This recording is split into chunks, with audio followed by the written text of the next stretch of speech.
Quoi de mieux pour une magnifique journée d'automne que venir aux pommes? C'est pas tout à fait ce qu'on a fait. On a plutôt essayé aujourd'hui, à l'invitation de Toyota Canada, le RAV4 2026. Et le RAV4, c'est le véhicule le plus vendu de la marque, mais aussi le véhicule le plus vendu au Canada, hors camionnette pleine grandeur, évidemment.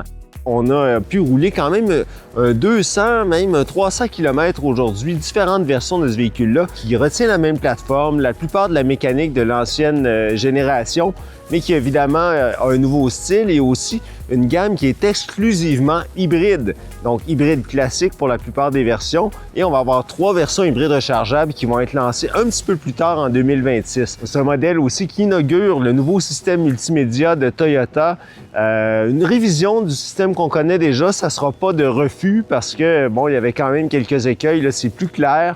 Le côté pratique est toujours important dans ce modèle-là, le RAV4 2026. Les dimensions n'ont pas changé. Le moteur est plus puissant par contre pour ce qui est de la version hybride classique.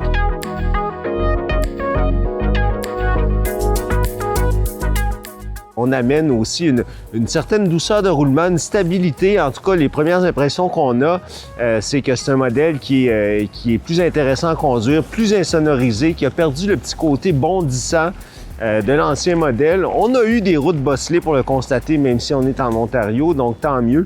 Mais évidemment, à CA Québec, on va se réserver le jugement final une fois qu'on aura conduit le véhicule sur nos terres au Québec. L'hiver, peut-être, ça va être encore mieux. Donc, RAV4 2026 en concession au début de l'année 2026 pour la version hybride classique.